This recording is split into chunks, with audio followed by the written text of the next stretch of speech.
आणि आता सविस्तर वृत्त पाहूयात। कृषी मंत्री माणिकराव कोकाटेंसंदर्भात नाशिक सत्र न्यायालयाने एक निरीक्षण नोंदवलंय। कोकाटेंना शिक्षा झाल्यास पुन्हा निवडणूक घेण्याची वेळ येईल आणि जनतेचा पैसा खर्च होईल असं नाशिक सत्र न्यायालयाने म्हटलंय। कोकाटे यांच्या शिक्षेला स्थगिती देताना नाशिकच्या सत्र न्यायालयाने काही महत्त्वपूर्ण निरीक्षण देखील नोंदवलंय। माणिकराव कोकाटे यांच्या शिक्षेला स्थगिती दिली नाही तर ते अपात्र ठरू शकतात आणि त्यामुळे त्यांच्या विधानसभा मतदारसंघात पुन्हा निवडणूक घेण्याची वेळ आली तर जनतेच्या पैशाचा खर्च होईल असं निरीक्षण कोर्टाने नोंदवलंय। या संदर्भात 18 मार्चला उच्च न्यायालयाची सुनावणी देखील होणार आहे।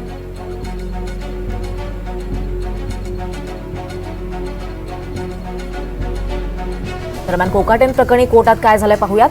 कोकाटे 35 वर्षापासून जनतेचा विश्वास संपादन करून निवडून येत आहेत। सध्या ते कॅबिनेट मंत्री असल्यानं राज्यभर त्यांना काम करण्याची संधी आहे असं कोर्टाने म्हटलंय। शिक्षेला स्थगिती मिळाली नाही, जनतेच्या सेवेची संधी मिळणार नाही। अंतिम निकाल लागत नाही तोपर्यंत स्थगिती द्यावी असा युक्तिवाद करण्यात आला। कोकाटे यांनी 1989 मध्ये शासनाच्या सदनिकांसाठी अर्ज दाखल केलेला। अतिरिक्त मुख्य न्याय दंडाधिकारी यांनी 1992 नंतरचे उत्पन्न विचारात घेतलं।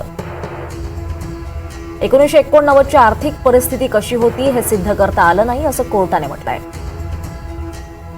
सर्व बाजूंचा विचार करून कोकाटेंच्या शिक्षेला स्थगिती दिली,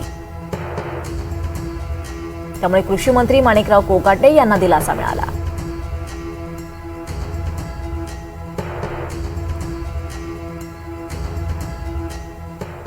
दरम्यान कोर्ट असं बोलायला लागलं तर कसं होईल? उद्या एखाद्याने खून केलं तर त्याला शिक्षा देताना कोर्ट असंच तर्क मांडणार का, अशी प्रतिक्रिया नाशिक कोर्टाच्या निरीक्षणावर कोकाटेने दिली आहे। असं बोलायला लागला, खर्चाची चिंता म्हणजे उद्या खून करणारा जर त्याला एखाद्याने खून केला आणि त्याला सजा देतानाच म्हणेल काही कोर्ट की न्यायालयाची भूमिका काय असेल त्यावेळेस, ती हीच भूमिका असेल का, असा आमचा प्रश्न आहे।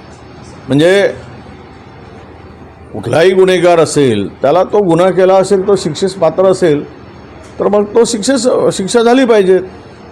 आता उद्या खून करणारा एखादा लोकप्रतिनिधी असेल आणि हे म्हणतील की तिथे निवडणुकीचा खर्च आता वाढणार आहे, जनतेच्या खिशातून खर्च होणार आहे, त्यामुळे मी याला माफ करतो, अशी न्यायालयाची भूमिका असेल तर हे हास्यास्पद आहे।